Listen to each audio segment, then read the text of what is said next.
ordem no culto da Igreja de Corinto. É sobre isso que nós vamos tratar hoje. 1 Coríntios, capítulo de número 11. Nós estamos seguindo a lição da carta de apóstolo São Paulo aos Coríntios, todos os dias, de segunda a sexta-feira, às 7 horas da manhã. E nós estamos falando sobre os ensinamentos do apóstolo São Paulo.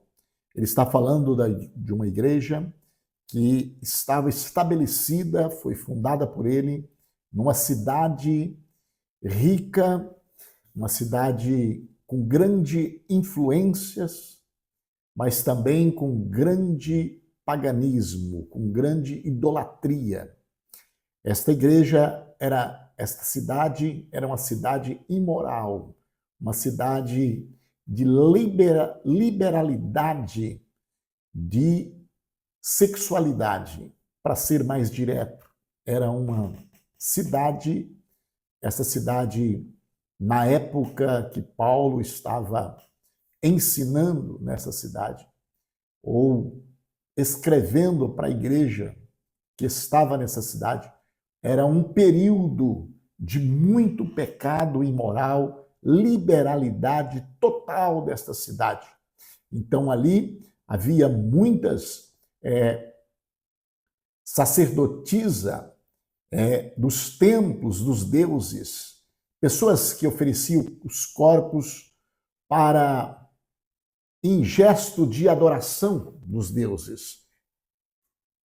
E quando Paulo chega com o evangelho para pregar nesta cidade, Paulo começa a pregar e o povo que aceitaram o evangelho, então precisaria ter uma mudança radical.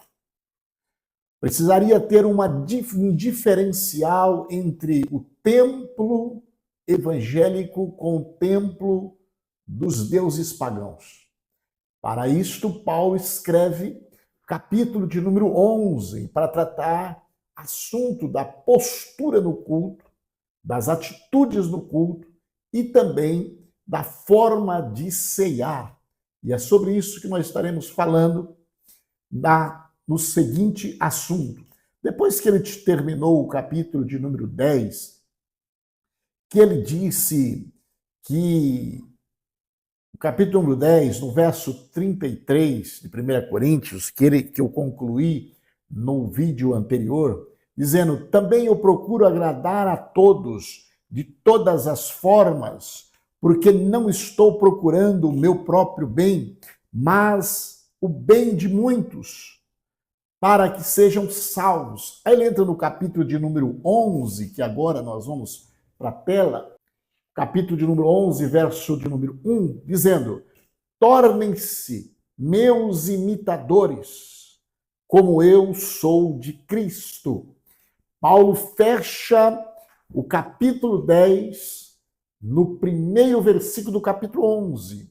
Tudo que ele disse no capítulo 10, como ele procede, buscando o amor, buscando o bem do evangelho, buscando a salvação, ele conclui dizendo: tornem-se meus imitadores, como eu sou de Cristo.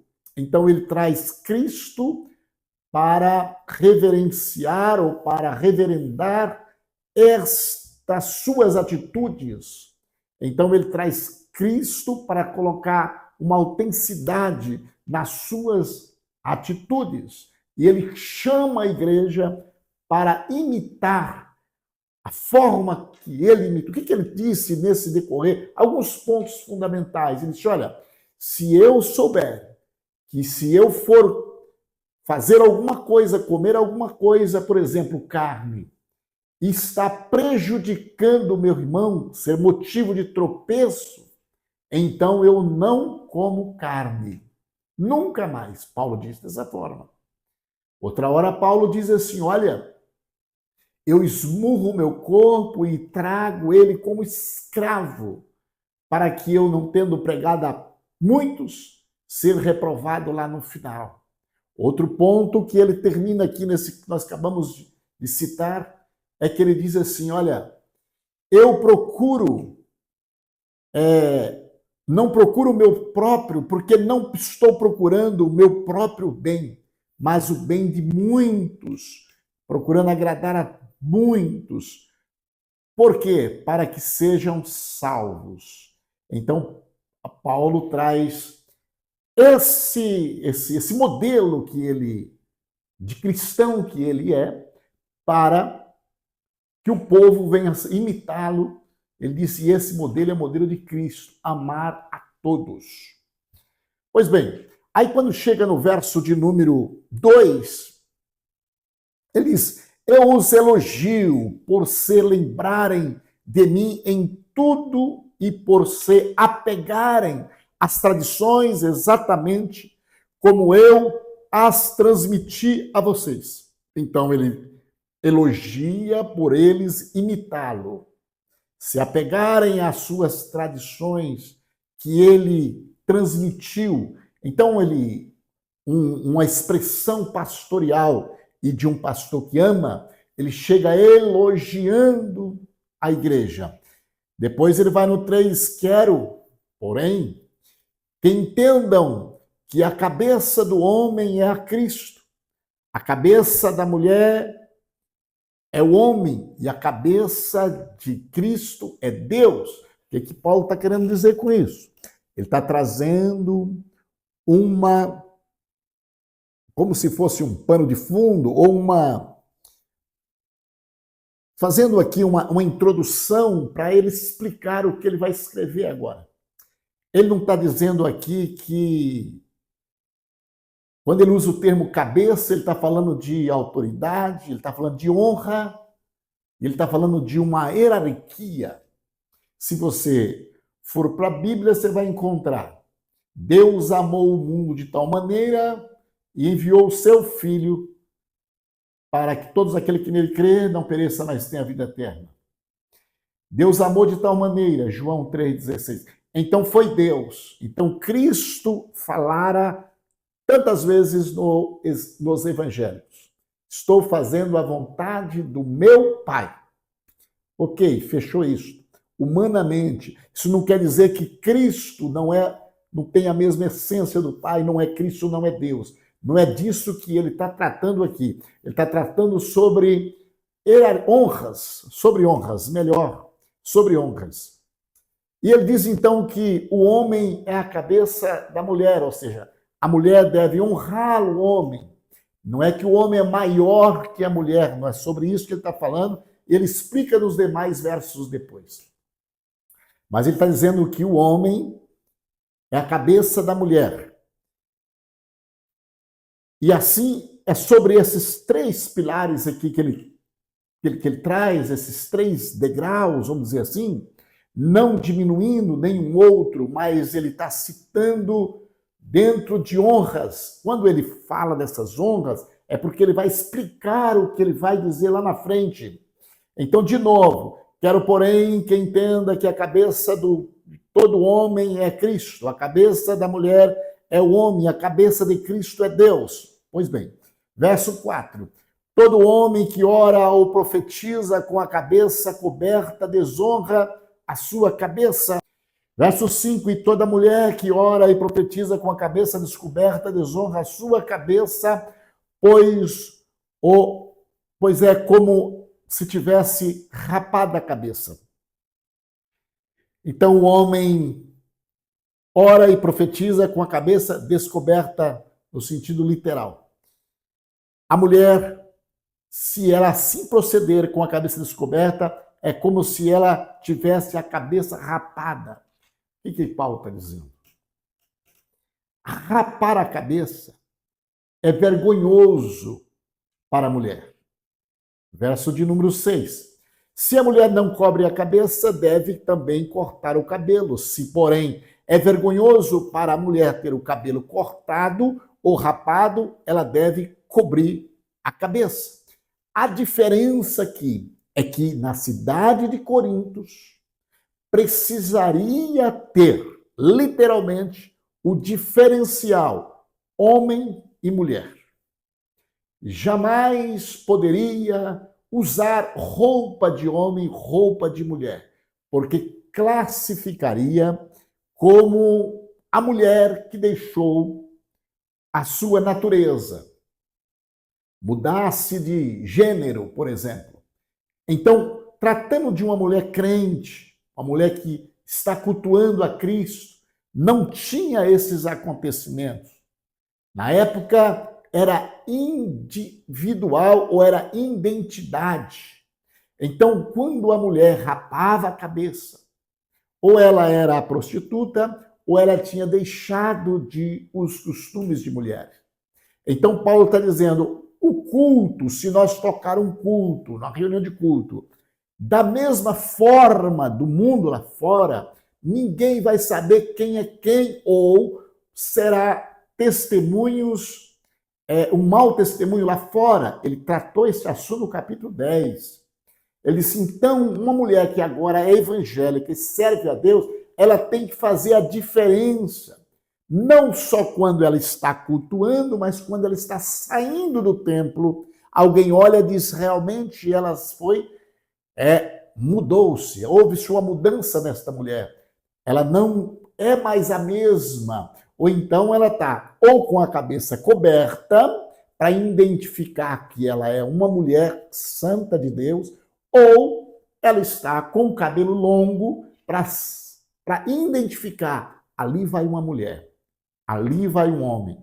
Na distância de visão, também identifica, ali vai uma mulher, ali vai um homem. Não era o caso de Corinto. Corinto estava uma baderna só. Ninguém sabia quem era homem, quem era mulher, quem era homossexual, quem era mulher verdadeiramente, quem era trans, quem não era. Então, estava uma mistura. Então, Paulo queria identificá-lo. Paulo queria, na verdade, era uma ordem dentro deste assunto. Por isso que ele traz todo este comentário aqui, para que separem mulheres e homens. Isto, pastor, é doutrina, é o costume do momento cultural. E se alguém quer usar este costume hoje, é pecado? Não tem pecado nenhum. Querem colocar um véu, coloca, quer colocar um manto, coloca, não tem nada com nada. Ele está tratando um assunto peculiar, do local, a dificuldade que era. Para isso ele usou Gênesis, falando sobre o homem, nasceu primeiro que a mulher. Ele fala tudo isso para tentar explicar todo este contexto. Então, verso 7. O homem não deve cobrir a cabeça, visto que ele é a imagem, a glória de Deus, mas a mulher é a glória do homem. Pois o homem não se originou da mulher, mas a mulher do homem. Se você ler o verso 8 e o verso 7 e o verso 8, parece que Paulo está diminuindo as mulheres. Porque Gênesis dizem que tanto a mulher como o homem é a imagem semelhante de Deus. Mas não, Paulo está tentando explicar uma cultura. Verso 9. Além disso, o homem não foi criado por causa da mulher, mas a mulher por causa do homem. Nós vamos entender. Verso de número 10. Por esta razão e por causa dos anjos, a mulher deve ter sobre a cabeça um sinal de autoridade. Quando ele usa esse termo, ele está dizendo que o culto não é uma reunião normal. Culto é a reunião celestial. Ele usou o termo anjo para dizer, aqui nós estamos como se estivesse na presença, como não? Nós estamos na presença de Deus. Então é como se nós estivéssemos no céu, por exemplo. Então o culto não é qualquer reunião, o culto não é qualquer festa, não. O culto é uma coisa divina, aonde tem a presença celestial na nossa reunião. Por isso ele explica mais uma vez a razão do diferencial. Aqui está o macho, aqui está a fêmea. Verso de número 11.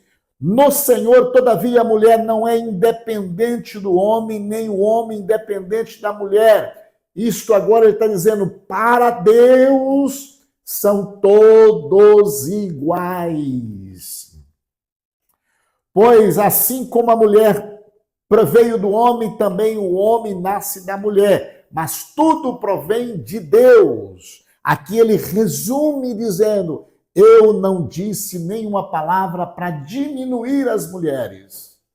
Pelo contrário, estou falando de ordem dentro do culto ou no meio evangélico. Então ele diz: todos vieram de Deus, todos dependem, um depende do outro, ninguém é independente. Fechando aqui, verso 13: julgue entre vocês mesmos, é apropriado a mulher orar a Deus com a cabeça descoberta? A própria natureza das coisas não ensina a vocês que é desonra para o homem ter o cabelo comprido? E o que o cabelo comprido é uma glória para a mulher, pois o cabelo comprido foi lhe dado como manto. Ele está querendo explicar o seguinte, que na natureza humana, na realidade, você vai ver a diferença. Aqui nós precisamos entrar numa parte mais anatômica para dizer que o cabelo da mulher é diferente do cabelo do homem. Isso já é uma natureza.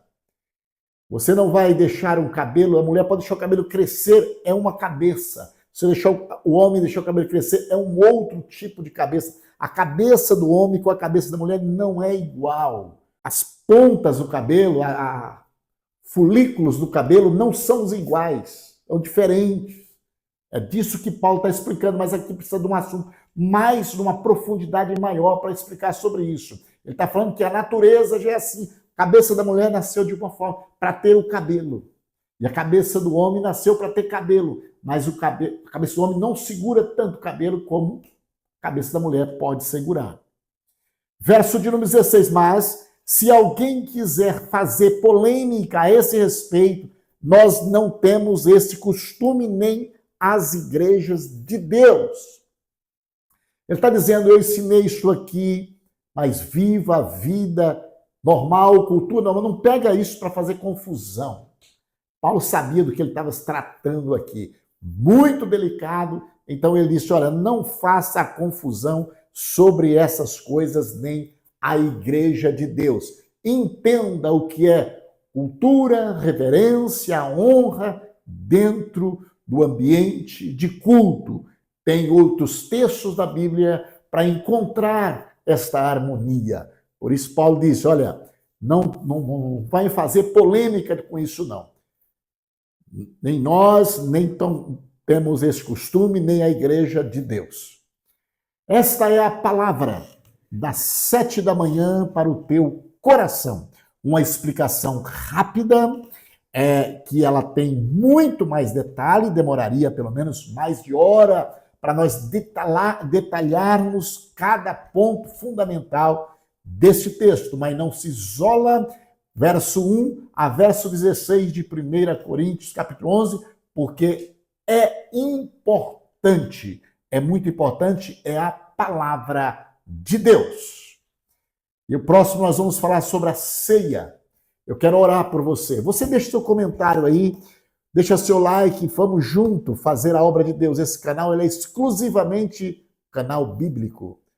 Orando, Deus eterno, Pai bendito, santo, quero te louvar pelo teu amor, pela tua misericórdia. Pai bondoso, nos alcança pelo teu entendimento. Pai amado, que esta palavra possa fluir nos corações.